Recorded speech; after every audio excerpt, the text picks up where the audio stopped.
बच्चों, class 9th SST की online class जो Avian education hub Agarwal school का जो चैनल है उसके माध्यम से आयोजित की जा रही हैं। इस क्लास में आपका हार्दिक स्वागत, हार्दिक अभिनंदन। बच्चों, हमने पहले इतिहास में पहला पाठ पढ़ा दिया था और दूसरा पाठ जो रूसी क्रांति है वो हमने स्टार्ट कर दिया था। और पहली कक्षा में हमने, इससे पहले जो हमारी ऑनलाइन क्लास हुई थी उसमें रूसी क्रांति के कारण के बारे में हमने अध्ययन किया था। तो बच्चों, मैं समझता हूँ आपने क्लास हमारी ली होगी और लेने के बाद आप वहाँ पर पढ़े भी होंगे। किताब से हमने बताया था आपको पिछली कक्षा में कि किस प्रकार रूस में जो क्रांति हुई, पहले 1905 में और फिर 1917 में साम्यवादी क्रांति हुई, जो कार्ल मार्क्स की विचारधारा से प्रेरित होकर लेनिन जो बोल्शेविक जो साम्यवादियों का नेता था, उसके नेतृत्व में जार की क्रांति हुई।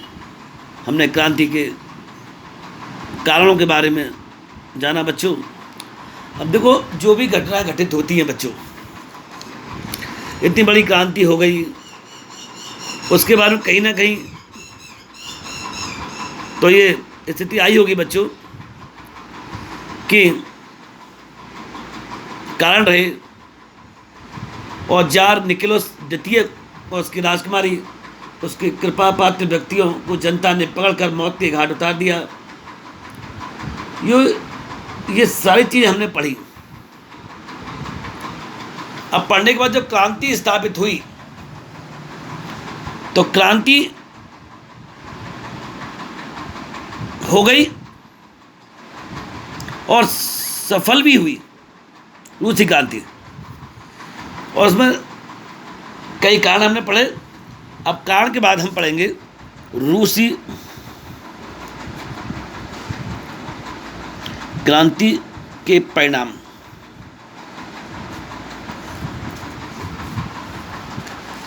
भाई, इतनी बड़ी घटना घटित हो गई तो कोई ना कोई परिणाम तो हुए होंगे।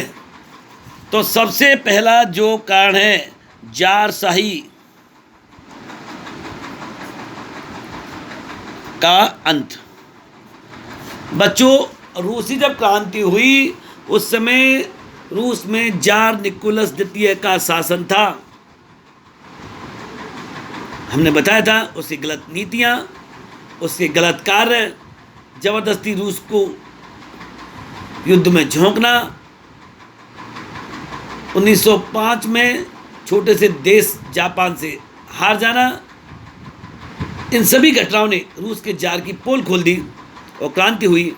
और क्रांति में जनता ने जार जो वहाँ का सम्राट था उसको मौत के घाट उतार दिया और कहते हैं जारशाही का अंत हो गया, यानी रूस में राजतंत्र का अंत हो गया और वहाँ पर लेनिन के नेतृत्व में एक सरकार बनी। नंबर 2, साम्यवादी शासन की स्थापना। इनके कहते हैं कि रूस में जार की अंत के बाद रूस में साम्यवादी शासन की स्थापना हो गई,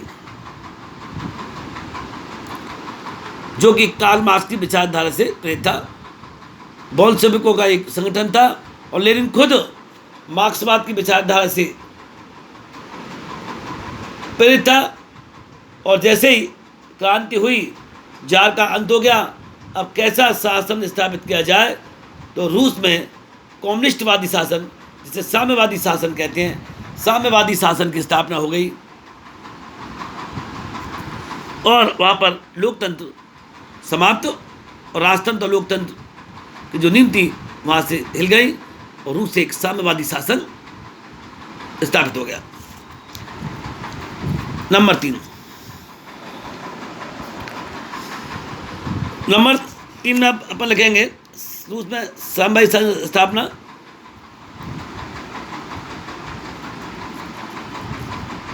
रूसी सत्ता पर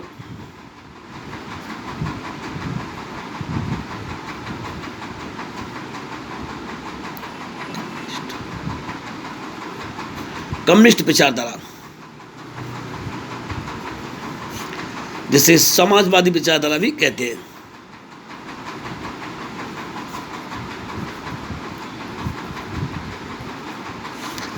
रूसी सत्ता अब कम्युनिस्टों के हाथ में आ गई और रूस में समाजवादी शासन स्थापित हो गया।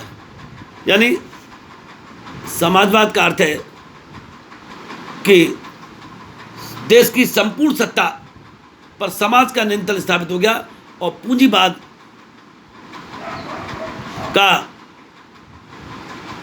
जो पूंजीवाद के विरोधी जो विचारधारा है, समाजवाद विचारधारा, वो रूस में सत्ता का केंद्र बन गई और रूस अब साम्यवाद के सहारे धीरे धीरे अपनी सत्ता को आगे बढ़ाने लगा।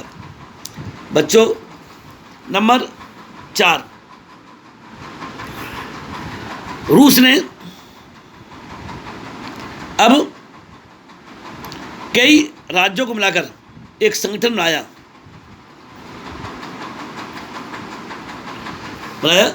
जिसे सोवियत संघ के नाम से जाना गया।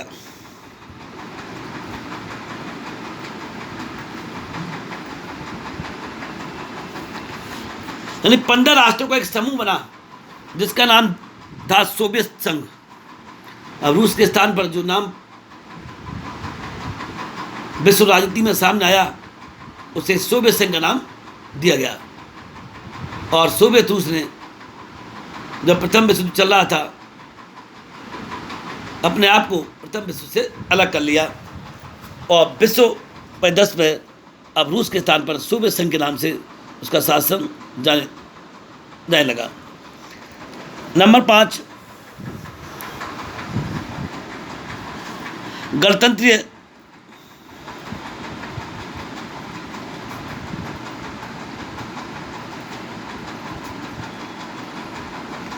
रूस में गणतंत्रीय साम्यवादी शासन की स्थापना हुई जिसमें सारी शक्तियां राष्ट्रपति के हाथ में आ गई और लेनिन ने धीरे धीरे सारे उद्योगों पर कब्जा करते हुए सभी पूंजीवादियों से उनकी संपत्तियां छीन ली और सभी उद्योगों पर कब्जा करते हुए उसका लाभ संपूर्ण देश की जनता को दिया और रूस को एक शक्तिशाली राष्ट्र बनाने में महत्वपूर्ण भूमिका निभाई।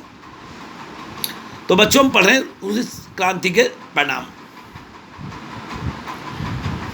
रूसी क्रांति के परिणाम में छठा कारण आता है रूस में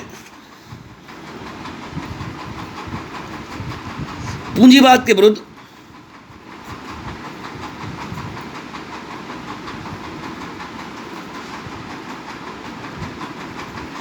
ठीक है एक दूसरे साम्यवादी गुट का निर्माण। अब पूरा विश्व बच्चों 2 भागों में बंट गया। जहां अमेरिका पूंजीवाद का नेता बन गया, भाई सोवियत संघ यानी जो रूस का बदला हुआ नाम था वो साम्यवाद का नेता बन गया और पूरा विश्व अब लगभग 2 गुटों में विभाजित हो गया। एक साम्यवादी गुट जिसका नेता संयुक्त राज्य अमेरिका था और दूसरा था साम्यवादी गुट, उसका नेता सोवियत संघ था। पूरा विश्व 2 भागों में विभाजित हो गया और बच्चों यहीं से शीत युद्ध की शुरुआत हो गई जिसे कोल्ड वार कहते हैं। अर्थात अपन कह सकते हैं शीत युद्ध की शुरुआत। बच्चों, शीत युद्ध क्या है? एक कोल्ड वार जिसे कहते हैं। ऐसा नहीं है बच्चों कि सर्दियों में लड़ा जाने वाला युद्ध। कोल्ड वार का अर्थ है दो विचारधाराओं का युद्ध, एक साम्यवादी विचारधारा और दूसरी पूंजीवादी विचारधारा। बच्चों, हम कह सकते हैं कि पूरा विश्व दो विचारधाराओं में शीत युद्ध के उस में आ गया, जिसमें अमेरिका जहां पूंजीवाद को आगे बढ़ा रहा था, वहीं सोवियत संघ समाजवादी विचारधारा को आगे बढ़ा रहा था। और दोनों गुट चाहते थे कि उसके समर्थक राष्ट्र बने। तो ऐसी स्थिति में पूरा विश्व आ गया। ये सोवियत रूस की क्रांति के परिणाम है। लेनिन के बाद, वास्तव में लेनिन ने तो साम्यवादी क्रांति की स्थापना की। बच्चों, लेनिन के बाद जो राष्ट्रपति बने रूस के, वो बने थे स्टालिन। और स्टालिन वो शासक थे जिन्होंने वास्तव में रूस की शक्ति को बहुत तेजी से आगे बढ़ाया था। और वास्तव में सारे स्टालिन नहीं होते तो रूस इतना पावरफुल भी नहीं होता, सोवियत संघ इतना शक्तिशाली नहीं होता। स्टालिन ने सबसे पहले सत्ता में आते ही सबसे पहले जो छोटे मोटे पूंजीपति रह गए थे, छोटे मोटे उद्योग चला रहे थे, उन उद्योगों का भी राष्ट्रीयकरण कर दिया। राष्ट्रीयकरण का अर्थ है कि सरकार ने उसे अपने हाथ में ले लिया। और सरकार ने जब उसको अपने हाथ में ले लिया, हालांकि उनका काफी विरोध हुआ, स्टालिन ने उनको सख्ती से दबा दिया। दूसरा, स्टालिन ने सत्ता में आते ही रूस को, अमेरिका के पास परमाणु बम था और उनका एक ही उद्देश्य था कि किसी प्रकार रूस को परमाणु ताकत बनाना। और उनके प्रयास से ही उन्होंने प्रयास किए। और सोवियत संघ रूस था 1945 में, उसने परमाणु परीक्षण करके उसने बता दिया कि अब अमेरिका अकेला ही परमाणु संपन्न राष्ट्र नहीं है, सोवियत रूस सोवियत संघ भी उसकी बराबरी का राष्ट्र है, जो जिसने परमाणु शक्ति स्थापित कर ली है, परमाणु बमों का उसने आविष्कार कर लिया। तो स्टालिन ने एक के बाद एक ऐसे कार्य किए। स्टालिन ने जो पूंजीपति थे उन पर नियंत्रण स्थापित करने के लिए एक योजना चलाई, जिसके तहत कोई भी व्यक्ति एक निश्चित मात्रा में पूंजी रख सकता है। अगर उससे ज़्यादा पूंजी होगी वो तो राष्ट्र की, देश की पूंजी होगी। इस तरीके से स्टालिन ने पूंजीपतियों की संपत्ति भी छीन ली। अब सोवियत संघ बहुत तेजी से शक्ति के रूप में आगे बढ़ रहा था और ऐसा आगे बढ़ा सोवियत संघ के कुछ हद तक उसने अमेरिका को भी पीछे छोड़ दिया। उसने अपने गुट बनाने शुरू कर दिए, अपने मित्र बनाए। बल्गारिया, पोलैंड, ऐसे अपने मित्र राष्ट्र बनाए। Bulgaria, Poland, Czechoslovakia, Hungary. तो अपनी वहाँ पर अपनी विचारधारा, यानी साम्यवादी विचारधारा स्थापित करके अपने समर्थक राष्ट्र बनाए। ऐसे ही अमेरिका ने भी जो देश पूंजीवादी विचारधारा से प्रेरित थे, जो फ्रांस, इंग्लैंड, उन राष्ट्रों को उन्होंने समूह बनाया। इस प्रकार साम्यवादी रूसी क्रांति का विश्व के परिदृश्य में बच्चों बहुत बड़ा प्रभाव स्थापित हुआ, जिसने सोवियत संघ को एक विश्व शक्ति के रूप में, एक महाशक्ति के रूप में स्थापित किया। बच्चों, तो बच्चों, जब कोई घटना घटित होती है, मैंने पहले बताया था, वैसा इतनी बड़ी साम्यवादी क्रांति हुई। क्रांति के कुछ कारण थे, हमने पहले वीडियो में कारण पढ़े, इस वीडियो हमने परिणाम पढ़े। परिणाम में हमने समझा कि किस प्रकार सोवियत संघ एक छोटे रूस, एक सामान्य देश से किस प्रकार लेनिन के बाद स्टालिन ने इसको महाशक्ति के रूप में परिवर्तित कर दिया। बच्चों, आपने हमारी क्लास पढ़ी। क्लास पढ़ने के बाद मैं फिर एक बार सभी बच्चों से रिक्वेस्टली कहता हूँ कि आप हमारी ऑनलाइन क्लास सुनने के बाद जो टॉपिक है उन्हें किताब से पढ़ें, और हमारा चैनल आपको बहुत अच्छा लग रहा होगा। अग्रवाल स्कूल के डायरेक्टर सर के माध्यम से ये क्लास आयोजित की जा रही हैं। सभी बच्चों को बहुत बहुत धन्यवाद। हमारा चैनल पसंद आपको आ रहा होगा, इसे लाइक करें, सब्सक्राइब करें और आगे शेयर करें, सभी को बताएं। ऑनलाइन क्लास का बच्चों खूब आनंद लें और पढ़ें। जय हिंद, जय भारत।